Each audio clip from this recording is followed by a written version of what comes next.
There are about 2,400 islands up and down the coast of Maine. Other than Alaska, it's the most islands of any state in the country.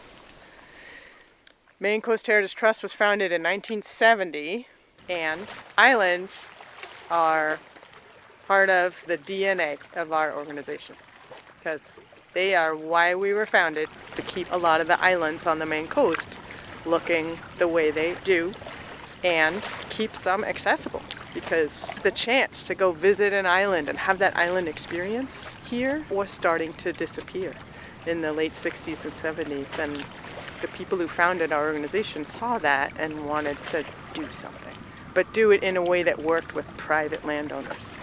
They knew that that was really important in Maine. So working with the tool called the conservation easement, which is permanent conservation restrictions on privately owned land, that was a key tool to trying to get some of these islands up and down the Maine coast to stay looking the way they do, and some of them to be accessible by people. We started out doing work for and with the National Park Service here. So before our organization even held conservation easements, we would spend the years working with the landowners, designing the permanent conservation restriction documents, the conservation easements we call them, putting them on for the U.S. Department of the Interior to hold.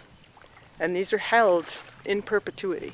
So as long as our LEER system is in place, these restrictions are on this land. The Acadia National Park program to hold these permanent conservation easements on islands all around off of Mount Desert Island is really unique around the country. There are not many national parks who have that ability or have a program to even consider protecting the islands around the park as important to the park. But Acadia has for decades. It's very unusual. And that was why we supported them in building this set of conservation easements before we could even hold conservation easements ourselves. The laws were slow to allow all that, but the National Park Service could do it. And so, a lot of our early work on these islands and others was so that they could hold it and to develop that program that didn't have any capacity. Just within our view right here, we're standing on Shadow Island. We're looking out at the Tory Islands with the backdrop of Stonington and Deer Isle, which are an island. We can see the Babson Islands, Connery, Hog Island, Sellers Island. There's White Island on the reach. There are the Bear Islands that's out there. These are all really within spitting distance. You go around the corner here around Stonington, and there are 58 islands that are between Stonington and Idaho, right there. So that's why there's so much work done and so much work to do right here. Because these islands are what make this landscape, this horizon, so special. And just think about the fact that any of us can go to not all of these islands, but a number of them, and we always have that right. And that's what this work is about. Maine has a number of national wildlife refuges. Most of us are not really aware of that. And one is a set of islands.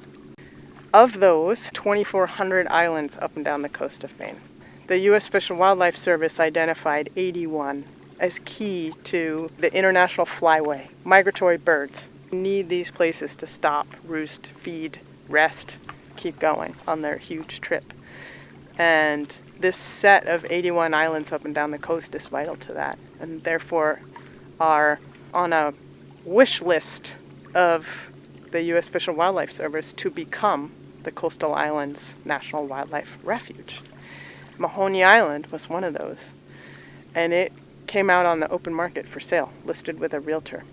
And because we're more nimble than the federal government sometimes, we were able to get it appraised, get it under contract. We always work using appraisers' market valuation so that we don't drive the real estate market. We pay our fair price. We were able to get it under contract, buy it, and then eventually work through the process of the feds and get it over into the National Wildlife Refuge. And it's one of those, it's now up to, I think, 70 of those 81 islands are in the hands of the U.S. Fish and Wildlife Service and managed as seabird nesting islands. And one of the key partnerships we do a lot of work on is building that refuge. In later years, I would say that the organization came to realize that to keep the coast looking like the coast that we all know and love, you needed to think a little more inland. The streams and ponds that feed it, that bring that water and bring the alewife in to feed the groundfish and the lobster out in our bays, that's key. Maine has 85 or so land trusts. That's no small number. And right here, just thinking about Eggemogan Reach where we are, we have the Island Heritage Trust based on Deer Isle, and we have the Blue Hill Heritage Trust based out of Blue Hill that covers the peninsula. Maine Island Trail Association, the National Park Service, and the Nature Conservancy. And we all work together to get this work done. All these willing partners to just find the best way to get this work done is why we're so successful, I think. And we've helped conserve over 300 of those islands.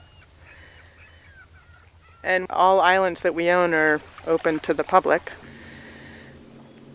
You don't always think about how it might change or what is so special about it now that might not be in the future. And I think that's what all of our conservation groups have our eye on. It's also what drives the range of landscape types that we work on. So it isn't just islands. We'll work on access points to the shore, we'll work on in-town parks, we'll work on spaces for hunting or for trails, because different people have different pieces of landscape that they care most about. And we're trying to make sure that some of all of those get kept the way they are.